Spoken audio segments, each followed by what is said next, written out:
నా పేరు Arjun. Avatar cinema చూసి తెగ ఎగ్జైట్ అయిన వాళ్ళలో నేను కూడా ఒకడిని. టైం మెషిన్ ఉంది కదా అని దూలతో పండోరా దీవికి వచ్చేసాను. చూద్దాం ఇక్కడ ఏమవుతుందో.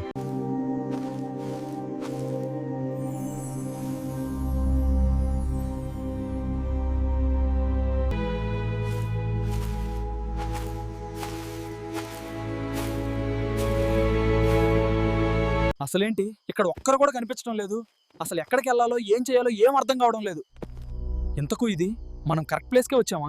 అసలే ఎక్కడేముందో తెలియక చస్తుంటే మధ్యలో ఈ వర్షం ఒకటి భూమి మీద కంటే పెద్దగా పడుతుంది. దీనమ్మా ఆకలి దంచేస్తుంది. ఇక్కడ ఏం తినాలో ఏం తినకూడదో ఏం అర్థమై సావటం లేదు. ఇదేదో పళ్ళ చెట్లా ఉందేమా?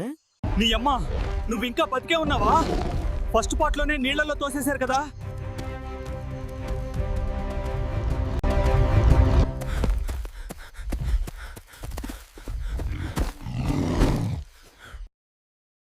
ఈ ఇజ్జత్ లేని ఫాల్తుగాళ్ళు మళ్ళీ వచ్చిండ్రు. ఎన్నిసార్లు తరిమినా సిగ్గులేదు కొడుకులకి.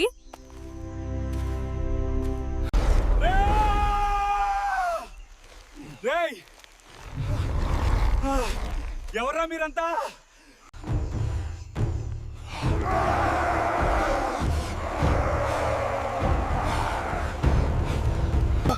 ఏంది బే నకరాలా వాడకోవు.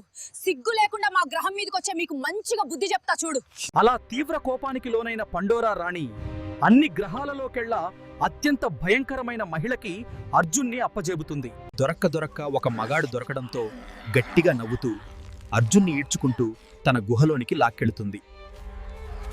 ఆ రోజు రాత్రి అర్జున్కి ఆ మహిళతో శోభనమవుతుంది. అర్జున్ బాధకి అంతే లేకుండా పోతుంది. ఆ తర్వాత అర్జున్ని తీసుకొని ఆ మహిళ అడవికి వేటకు వెళ్తుంది. అర్జున్ సహాయంతో తనకు కావాల్సిన ఆహారం సంపాదించుకుంటుంది. దయ్యమ్ముండా, నీకు నేను తప్ప ఇంకెవరు దొరకలేదా? ఈ విషయం ఆ అవతారగాళ్ళకి తెలిసేలోగా ఇక్కడి నుండి పారిపోవాలి.